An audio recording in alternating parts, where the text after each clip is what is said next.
I, a 44-year-old man, entered into marriage at a young age, and my daughter was born during that time. My former spouse and I believed we could make our marriage work, and we made sincere efforts to do so over several years. However, despite our attempts, we eventually decided to part ways when our daughter was 6 years old. Thankfully, there were no lingering resentments between us, but the aftermath of the divorce was quite challenging. I found myself in unfamiliar territory as a single parent. While my ex-husband offered some support, I had to shoulder most of the responsibilities. Adding to the complexity of the situation, I had to secure employment for the first time in my life. Prior to the divorce, we had agreed that I would be a stay-at-home parent, so this transition was a significant change for me. Financially, things were tough, and I struggled to make ends meet. My ex-husband contributed to our daughter's school expenses and other necessities, but I had to work multiple shifts to ensure that both my daughter and I were adequately cared for. The strain took a toll on me, leaving me sleep-deprived and constantly fatigued. In an effort to find some solace and relaxation, I started to occasionally have a drink at night. At first, it didn't seem like a big issue, but gradually, it turned into a crutch, and I began to rely on alcohol. One day, my ex-husband surprised me with the news that he was engaged to a girlfriend I had never even heard of. This revelation hit me hard, and I couldn't help but feel a sense of bitterness. It seemed like he was moving forward to start a new family and enjoy happiness, while I continued to grapple with the responsibilities of parenting and a demanding job. Our post-divorce relationship had been amicable until this point, but with the news of his engagement, tensions began to rise. I recognized that my bitterness was unfair, but I was unable to contain my frustration at his newfound happiness. This strained relationship between us had an impact on our daughter, and she found it difficult to witness my anger. I eventually realized that my feelings were negatively affecting my daughter. With some effort, I managed to convey to her that the situation was unrelated to her, and she should be happy for her dad. It took some convincing, but she agreed to attend his wedding. I was utterly devastated, but I knew that I had to prioritize my daughter's well-being above all else. I was determined not to involve her in any conflicts or make her choose sides. I eventually met my ex-husband's new wife after some time had passed since their wedding. I had reservations about allowing her into my daughter's life, unless she proved to be a kind and caring person. To my surprise, she was not only very nice, but almost too good to be true, and she also developed a strong bond with my daughter. She made a heartfelt promise to take good care of her whenever my ex-husband had custody. Initially, my daughter spent weekends at her dad's place, but as time went on, she began staying there more frequently, particularly after the remarriage. I'll admit, I felt a tinge of jealousy that my daughter wanted to spend so much time with her new stepmother. But if it made her happy, I was content. Gradually, she even started staying there on weekdays. With my demanding job and constant fatigue, I didn't object because I simply couldn't give her the attention she deserved. I felt a sense of guilt as our relationship seemed to drift apart. But I held on to the belief that I would always be her mother, and our bond would improve in due course. However, the increasing closeness between my daughter and her stepmother led to frequent arguments between us. My attempts to curb the excessive gifts her stepmother was showering on her, which made my daughter happy, were met with her anger. We began quarreling almost daily, even over the most trivial matters, and I despised the growing tension. The more my daughter grew attached to her stepmother, the more distant she became from me. I was terrified of losing her, and in my desperation, I resorted to drinking again. I knew it wasn't the best solution, but I was hurting, and it seemed like my only escape from the pain. My life was crumbling before my eyes, and my daughter preferred her stepmother to me. They appeared to be a contented family while my daughter was unhappy when she was with me. Then, one fateful day, my daughter asked me to relinquish my parental rights so her stepmother could adopt her, and I couldn't handle it. Our voices rose, and we argued intensely. I vehemently refused to give up my daughter, asserting that I was not going to relinquish her that easily. I tried to reassure her that I could become a better mother and make her happy, but she insisted she would cease all communication if I didn't sign away my rights. She proposed that if I complied with her request, we could still have a place in each other's lives. She expressed her inability to cope with my drinking and her desire for a stable and happy home, one that only her dad and stepmom could provide. My heart ached, but I comprehended her needs and reluctantly agreed to her request, with the condition that she would not vanish from my life. She made the promise, and that was the last I heard from her. Following the surrender of my parental rights, her stepmother legally adopted her. I made daily attempts to reach out to my daughter, but she remained unresponsive. My ex-husband kept me updated on her well-being, noting that she was content and excelling in school. He couldn't fathom why she wasn't communicating with me, and I, too, was at a loss as to why she had broken her promise. Losing my only family was a painful blow, and my drinking spiraled out of control. Eventually, I sought rehabilitation, and I successfully overcame my addiction. Although I had ceased drinking, the absence of my daughter left me profoundly unhappy.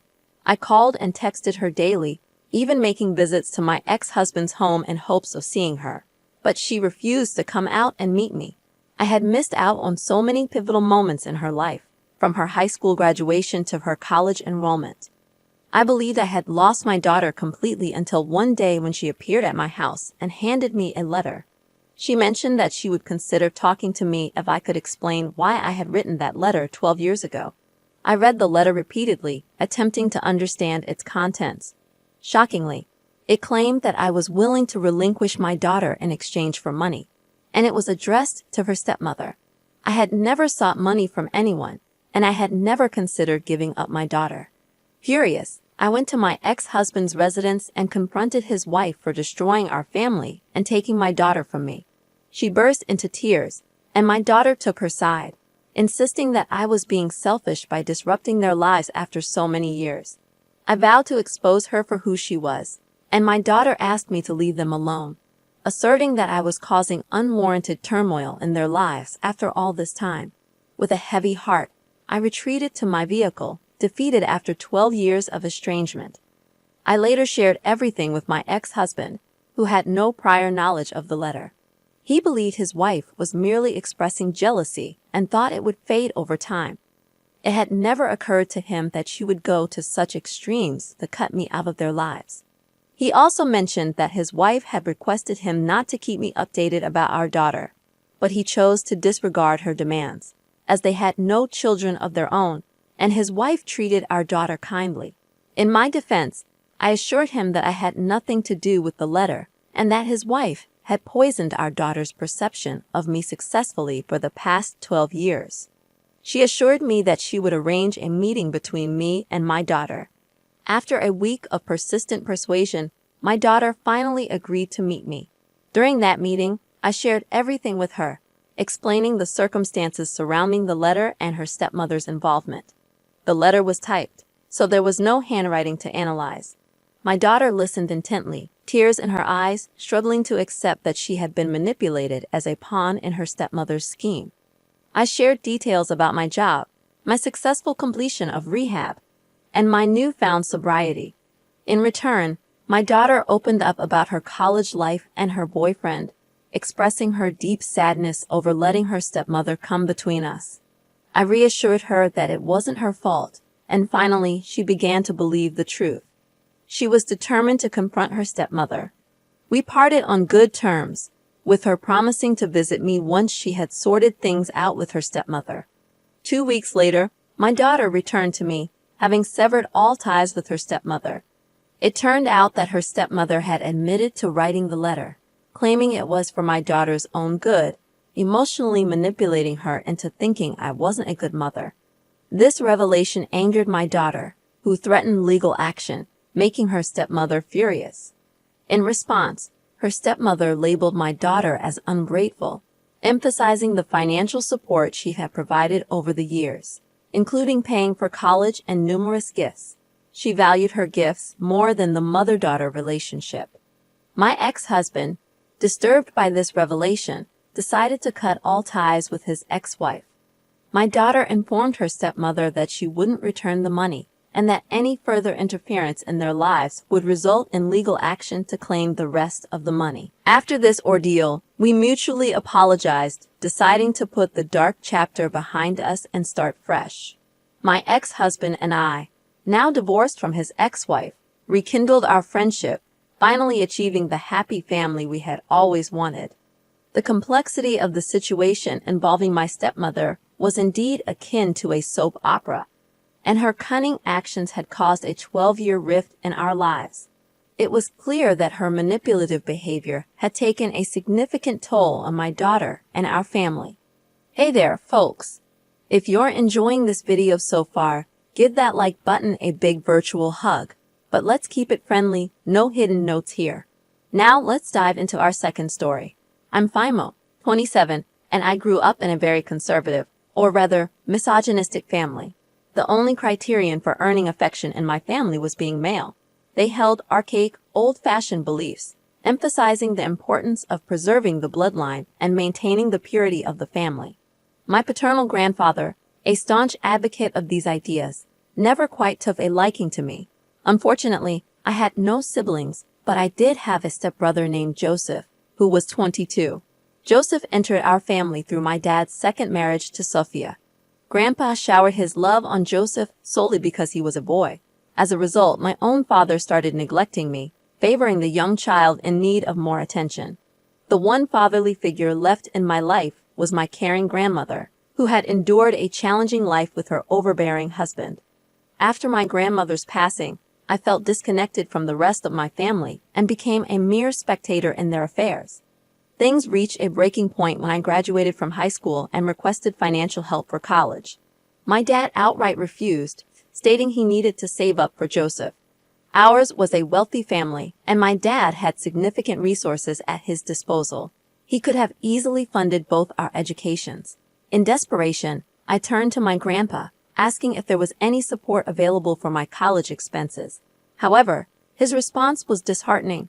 He stated that women neither worked nor inherited, so pursuing an education was a waste of time. He made it clear that he would bequeath his entire inheritance to Joseph, leaving nothing for me. At my lowest, I decided to cut ties and move out.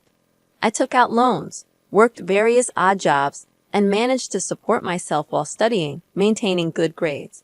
I severed contact with my family and felt a tremendous sense of relief. Though the journey was tough, I had moments of doubt, and there were nights I questioned my capabilities and persevered. I built a strong network of supportive friends who stood by me, and I secured a well-paying job immediately after college. I've been in the workforce for over 4 years now, experiencing substantial professional and financial growth. About a year ago, my father reached out to me, which came as a surprise, as I had no contact with anyone from my family since leaving for college. He expressed a desire to rebuild our relationship, but I remained skeptical. After some vague conversations, he finally revealed the true reason for contacting me. He needed money, knowing that I had been successful in my own right. He argued that, as family, it was my duty to assist him financially. I inquired about my father's financial situation and suggested he ask Grandpa for assistance, considering their considerable wealth. He revealed that the family business had experienced a downturn a few months after I left, and it never recovered. In response, I told him that life could be challenging, but I had managed to navigate it at the age of 18, starting with very little, and so could he. His response was tearful as he begged me to reconsider, but I chose to block him. That marked the end of my contact with them, and I've since lived a peaceful life. However, 2 days ago, I received a call from my stepmother, Sophia, asking me to come because my grandpa had passed away a week ago, and they wanted the entire family to be together. I expressed my condolences and apologized for not feeling like part of the family in a long time. I questioned the point of calling me a week after his death.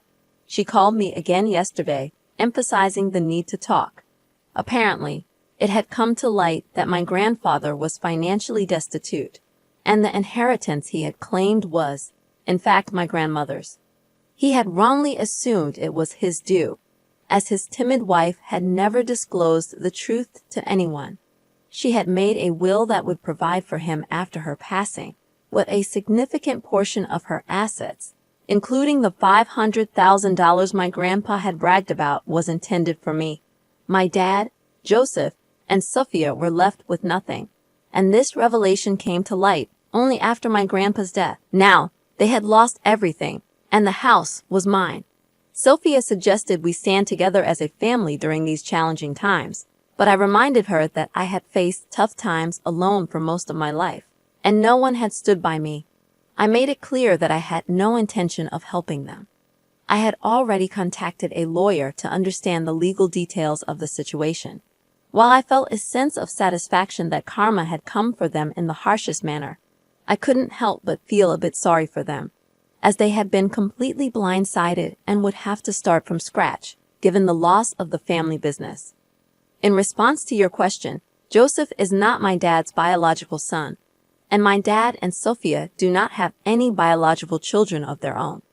Grandpa had favored Joseph simply because he was male. It has been approximately 2 weeks since my family and I had any contact.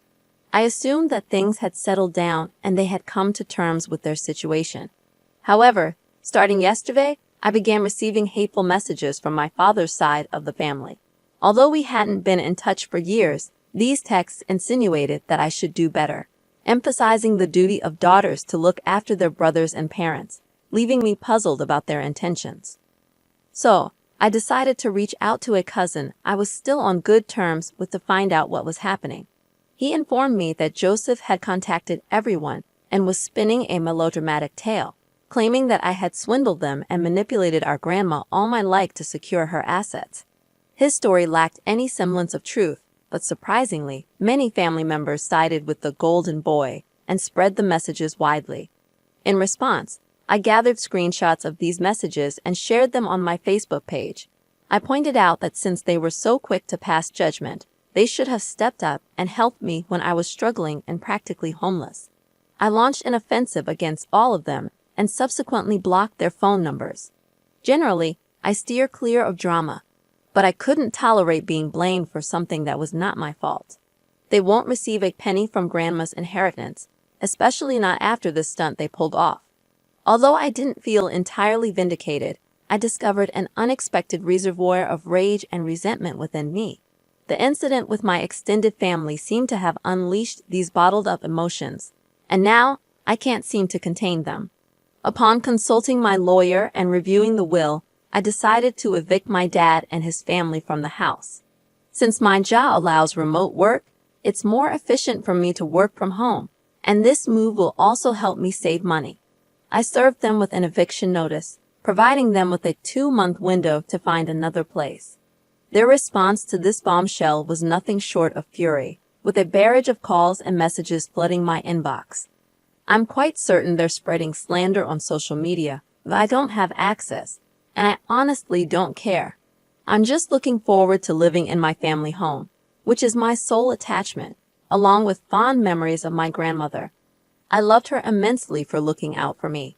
In response to your comments, I've decided to seek therapy, recognizing that lashing out in this manner is detrimental to my well-being. While I enjoy being petty with them, I understand that I have a lot of unresolved trauma from my life experiences, and it's better for me to process and address it rather than keep it suppressed. Thank you for your advice. I appreciate your support. You're right, I don't owe my family anything. I intend to enjoy my house, my money, and my life, as I truly believe I deserve it. Sucks to be your dad, right? LOL. I'm amused by how my grandma outsmarted her husband. Ours is indeed a family of intelligent women. That's a wrap for today's stories, everyone. If you enjoyed this video, please go ahead and give that like button a big click right now. Also, if you have a fun and engaging story of your own that you'd like to share, you can email it to the address provided in the description. Remember to subscribe to the channel, as it really helps a lot. We'll see you in the next one.